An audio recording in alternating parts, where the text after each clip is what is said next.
भगवत गीता के इन 10 उपदेशों ने आपकी जिंदगी नहीं बदली तो कहना नमस्कार मेरे प्यारे भाइयों और बहनों, आप सभी का देवोत्थान श्रद्धापूर्ण सनातन धर्म यूट्यूब चैनल में स्वागत है। दोस्तों, आज के इस वीडियो के जरिए मैं आप सबके साथ भगवत गीता के 10 महत्वपूर्ण उपदेश शेयर करने वाला हूं जो आपके जीवन को पूरी तरह से बदल देंगे। दोस्तों, यह वीडियो आप सभी के लिए बहुत ही स्पेशल और जीवन को बदलने वाला साबित होने वाला है। इसलिए इस भगवत गीता उपदेश वीडियो को अंत तक ध्यान से जरूर देखें। तो बिना समय को गवाए चलिए वीडियो की शुरुआत करते हैं। भगवत गीता उपदेश नंबर 1। इस सृष्टि में जो जन्म लेता है वह निश्चित रूप से मृत्यु के अधीन हो जाता है। दोस्तों, यहाँ भगवान श्री कृष्ण कहते हैं कि इस मृत्यु लोक का हर एक प्राणी, चाहे मनुष्य हो या पशु पक्षी हो या फिर पेड़ पौधा हो, हर सांस लेने वाला प्राणी अपने जीवन के साथ मृत्यु को भी लेकर आता है।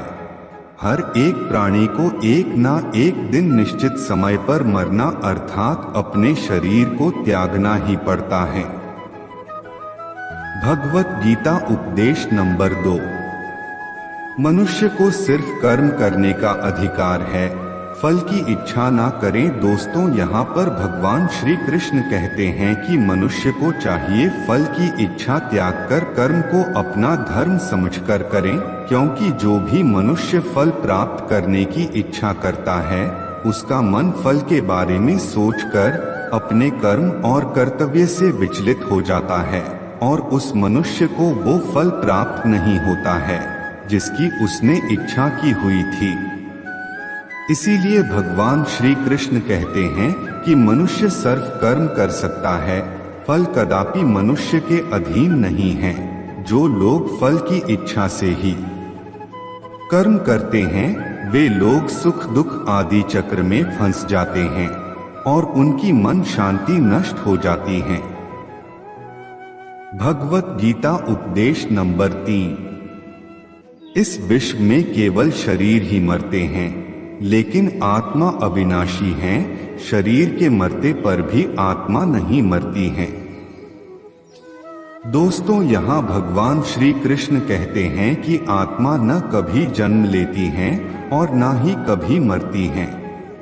वो अजन्म, नित्य, सनातन और पुरातन है, जो शरीर के मारे जाने के बाद भी नहीं मरती हैं।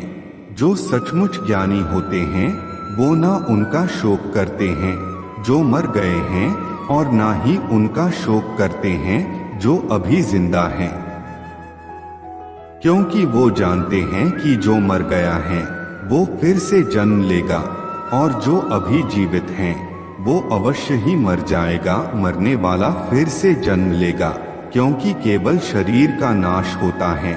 शरीर के अंदर जो आत्मा है वो कभी भी नहीं मरता है, क्योंकि आत्मा को ना कोई शस्त्र काट सकता है और ना ही उसे अग्नि जला सकती है, ना ही जल गला सकता है और ना ही इसे वायु सुखा सकती है। भगवत गीता उपदेश नंबर 4। अपने मन को नियंत्रित करो। दोस्तों, यहाँ भगवान श्री कृष्ण कहते हैं कि मनुष्य के शरीर का एक अदृश्य अंग है मन, जो कभी दिखाई नहीं देता, परंतु वही इस शरीर का सबसे शक्तिशाली हिस्सा है। मनुष्य को मैं के घमंड की मदिरा पिलाकर मदहोश करने वाला पाखंडी केवल ये मन ही है। उसके हाथों में मोहमाया का जाल है जिसे वो मनुष्य की कामनाओं पर डालता रहता है और उसे अपने वश में करता रहता है। यह मन शरीर से भी मोह करता रहता है और अपनी खुशियों से भी और अपने दुखों से भी मोह करता रहता है। खुशियों में खुशियों भरी गीत गाता है और दुख में दुख भरे गीत गुनगुनाता है। अपने दुखों में दूसरों को शामिल करके उसे खुशी मिलती है। किसी भी मनुष्य को उसका मन जीवन के अंत तक अपने जाल से निकलने नहीं देता। अपने रस्सी में बांधकर उसे तरह तरह के नाच नाचवाता रहता है।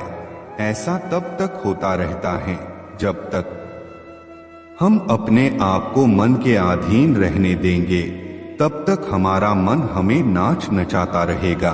मनुष्य का मन मनुष्य को इतना फुर्सत भी नहीं देता कि वो अपने अंतर में झुककर अपनी आत्मा को पहचाने और आत्मा के अंदर जिस परमात्मा का प्रकाश है उस परमात्मा का साक्षात्कार करें।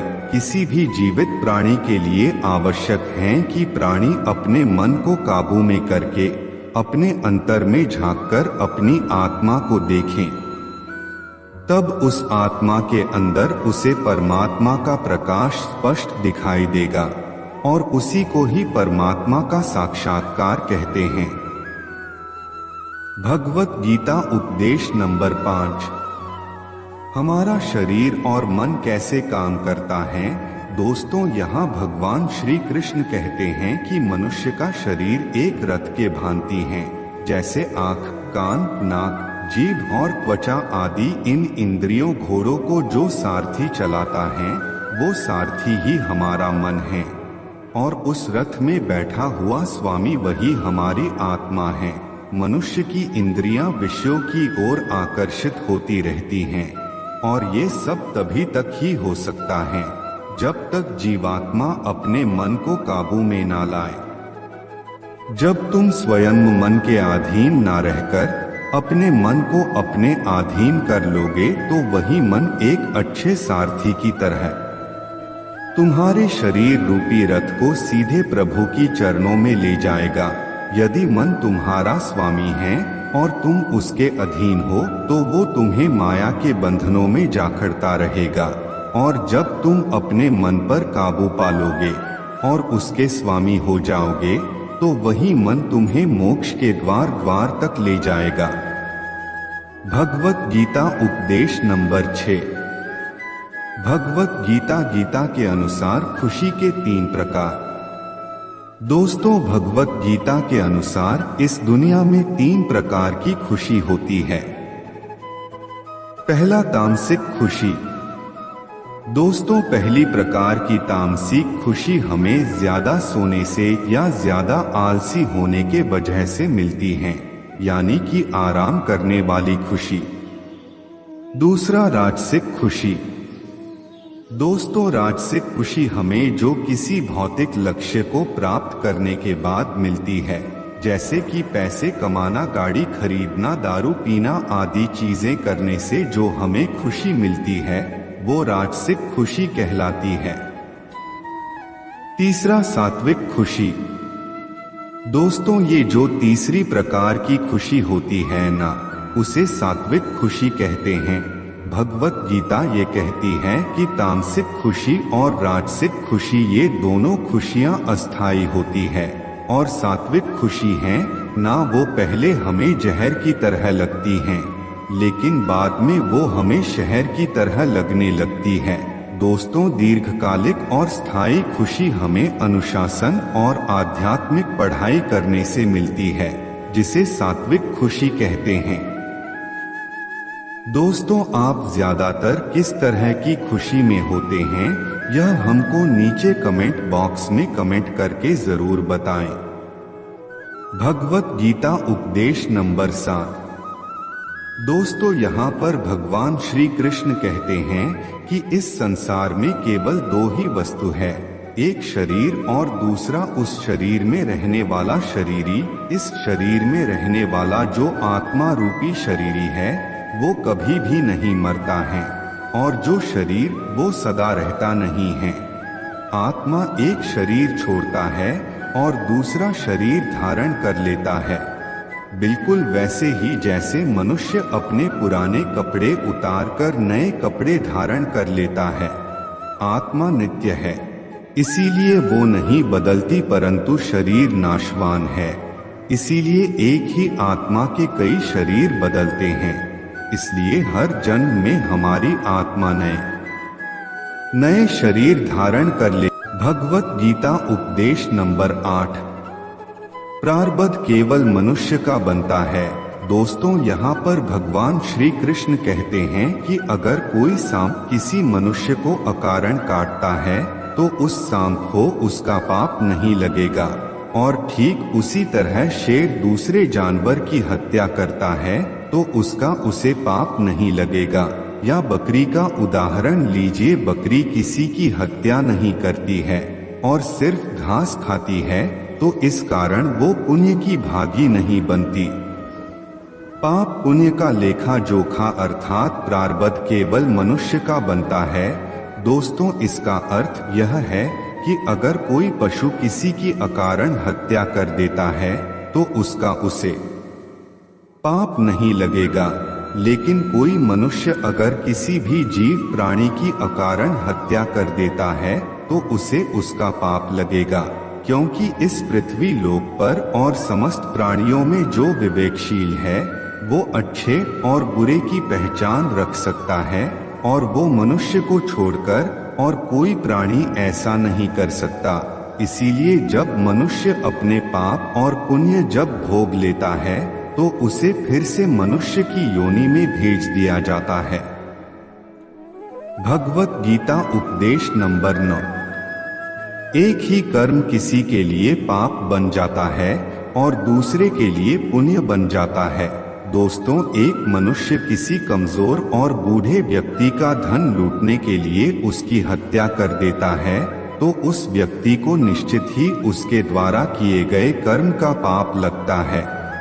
और यदि दुष्ट मनुष्य किसी स्त्री के साथ जबरदस्ती बलात्कार करने की कोशिश कर रहा है तो उसकी स्त्री की रक्षा के लिए अगर कोई व्यक्ति उस दुष्ट मनुष्य की हत्या कर देता है तो उसका उसे पाप नहीं लगेगा है, बल्कि पुण्य लगता है।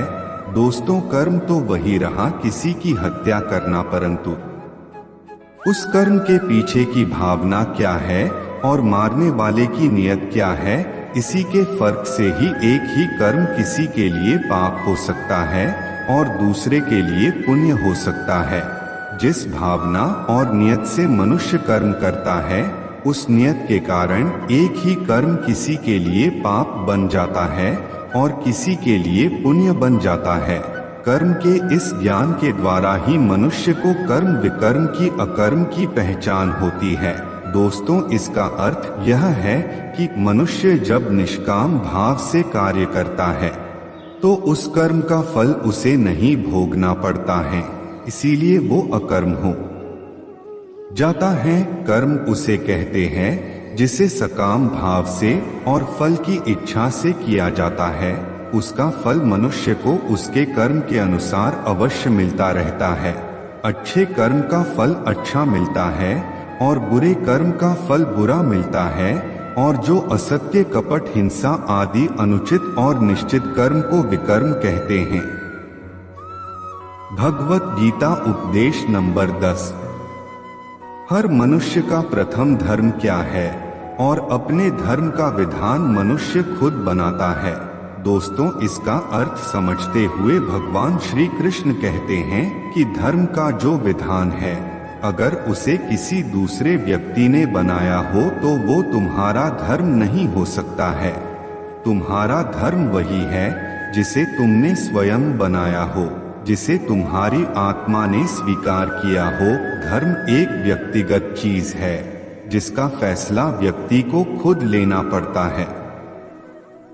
दोस्तों, मैं आप लोगों को एक उदाहरण देकर समझाता हूँ। दोस्तों, अगर किसी के गांव पर डाकू हमला करके लड़कियों का अपहरण कर रहे हो और उसी समय किसी का पिता मृत्यु शैया पर पड़ा अंतिम सांस ले रहा हो और अपने पुत्र से बार बार पानी की एक एक घूंट मांग रहा हो, तो उस समय उस व्यक्ति का यानी कि उस पुत्र का क्या धर्म होना चाहिए? वो मरते हुए अपने पिता के कंठ में अंतिम समय गंगा जल की बूंद बूंद टपकाता हुआ अपने पुत्र धर्म का पालन करें, या फिर उसके गांव की लड़कियों पर जो संकट आ गया है उनकी रक्षा के लिए अपने हाथ में तलवार उठाते हुए उन डाकुओं का मुकाबला करें, आवश्यकता पड़े तो अपनी जान भी देकर अपने गांव की इज्जत बचाएं। दोस्तों, इसका निर्णय कोई दूसरा व्यक्ति कैसे कर सकता है?